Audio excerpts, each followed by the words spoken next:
Bonsoir Bernard Kouchner Bonsoir. et merci d'être avec nous dans Europe Nuit car on a envie de vous entendre notamment sur la crise ukrainienne. Les dirigeants russes parlent de l'Ukraine comme d'un pays au bord de la guerre civile. À votre avis, on en est là?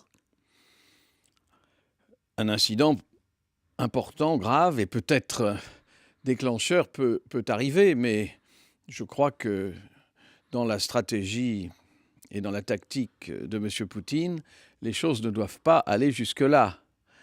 Je pense que nous allons essayer, qui nous, l'Europe, je l'espère, et la conférence aujourd'hui à Genève et demain ailleurs à Vienne, peut y contribuer. Nous allons essayer de trouver un arrangement qui, à mon avis, devrait passer par le référendum proposé par le président ukrainien temporaire, intérimaire, oui, et éventuellement par un choix entre une république pleine et entière, si j'ose dire, et j'ai tort de dire cela d'ailleurs, et une république fédérale. Et je pense que nous dirigeons vers une république fédérale, ce qui serait la sagesse, même si je réprouve évidemment les méthodes de M. Poutine. Monsieur Kouchner, est-ce que l'Europe, les Occidentaux sont à la hauteur, à votre avis, de cette situation ou est-ce qu'ils devraient aller plus loin que les sanctions actuelles?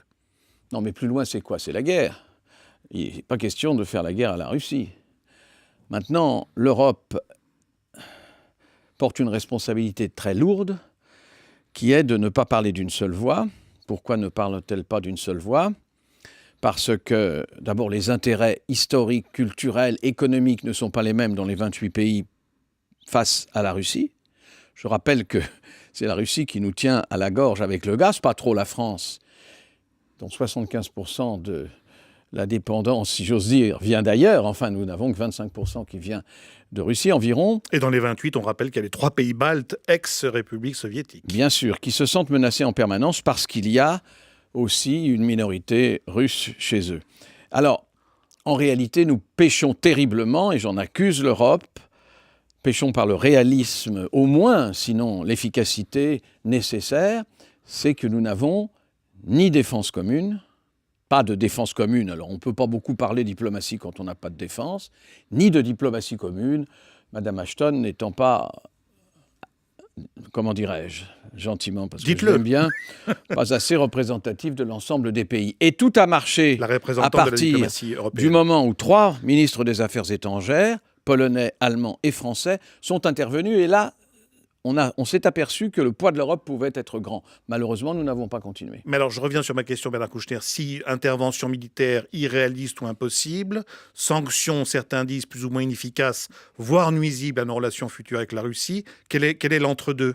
Quelle est la troisième voie? Je vous l'ai dit, je pense qu'il faut s'entendre sur une fédération qui permettrait aux deux populations qui, pour le moment, ne peuvent pas s'entendre, qui se sont entendues pour des raisons historiques depuis même le XVIe siècle, etc., les Russes et les Ukrainiens, d'arriver à une vision commune. On ne va pas rentrer dans les détails, mais M. Poutine est un interlocuteur, hélas, sérieux. Quand il dit quelque chose, souvent il le fait. Ça n'est pas la coutume en politique, pas toujours. Quand vous dites hélas, c'est dans le sens redoutable? Oui, nous savions très bien qu'il n'allait pas abandonner le port de Sébastopol parce que c'est l'accès centenaire, n'est-ce pas, de la Russie aux mers chaudes et que sinon il faut faire un détour considérable, enfin, c'est pas possible. Alors il a procédé de façon brutale, c'est vrai, mais enfin nous nous y attendions. Et nous n'avons pas présenté un front uni et résolu, je parle nous, les Européens. Nous avons l'habitude, monsieur, vous le savez, quand ça va mal, d'appeler les États-Unis. Eh bien, les États-Unis ont une politique beaucoup plus sage et moins, comment dirais-je, vindicative ou agressive, ou en tout cas militaire que d'habitude. Le président Obama a dit, écoutez, quand les Européens seront d'accord, ce sera quand même plus facile et on verra bien. Et il n'a pas tort. Élection présidentielle demain en Algérie, vous le savez.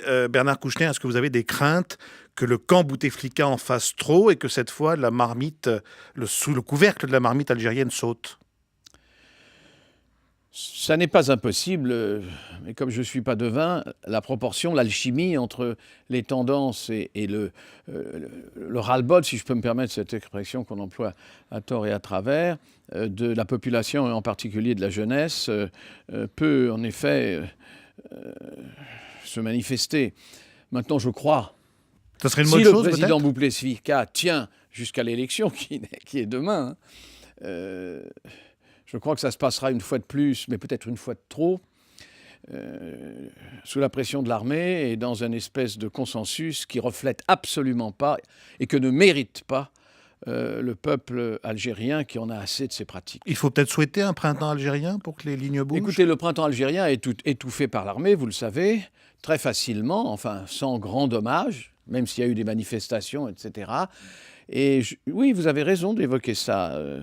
C'est le chemin que prendrait ce grand pays qu'est l'Algérie, ce gros pays, grand et économiquement qui devrait être puissant et dont les populations, en particulier une jeunesse extrêmement nombreuse, ne peuvent se satisfaire. Et ils ont raison. Excusez-moi de dire avec mesure et avec le respect que je dois aux élus, que c'est une tragicomédie électorale qui se déroule. Un doigt de politique française, puisque je vous tiens. Comment regardez-vous les premiers pas du nouveau Premier ministre Manuel Valls ? Je les regarde avec beaucoup de sympathie.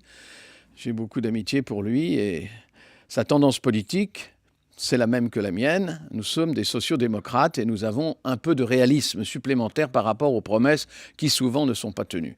Et je lui souhaite beaucoup de réussir et je souhaite à un parti socialiste qui est en train de se déliter, d'être avec M. Cambadélis un peu plus clair dans ses idées et puis surtout de voir que le réalisme, c'est pas de penser que nous sommes encore le centre du monde, c'est de nous adapter à une mondialisation qui, quoi qu'on fasse et quoi qu'on veuille, est quand même considérablement pesante. Alors, il faut, avec les atouts que nous avons, essayer de nous y adapter. C'est pas tout à fait le chemin qu'on prend, même si ça se dessine. Vous avez peut-être lu le sondage que publiait le Figaro ce matin et qui indiquait que si l'élection présidentielle avait lieu aujourd'hui avec les mêmes candidats qu'en 2012, François Hollande serait éliminé du second tour et c'est Nicolas Sarkozy qui gagnerait avec 67% des voix face à Marine Le Pen.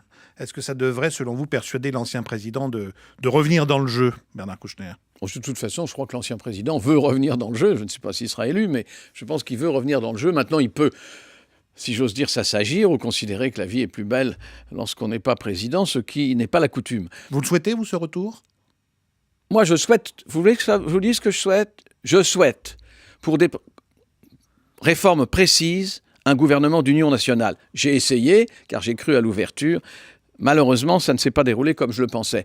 Depuis très longtemps, j'écris que pour la crise qui nous menaçait, parce qu'il faut un peu voyager pour comprendre que la crise était imminente, les Français ne voyagent pas assez, en tout cas pas les dirigeants politiques. Et je pense qu'il faut une entente entre la gauche, comme on dit républicaine, et la droite, comme on dit républicaine, ensemble pour un temps. Les Allemands nous ont donné encore une fois une leçon, ils ont fait une campagne très forte, Parti socialiste contre chrétiens-démocrates, et puis après ils ont fait un gouvernement commun. C'est ça qu'il nous faut pour une période. Je ne dis pas que la gauche et la droite c'est pareil, je dis que ça c'est l'essentiel. Si les Français comprennent ça, alors nous pourrons aller très vite. Merci beaucoup Bernard Kouchner d'être passé ce soir.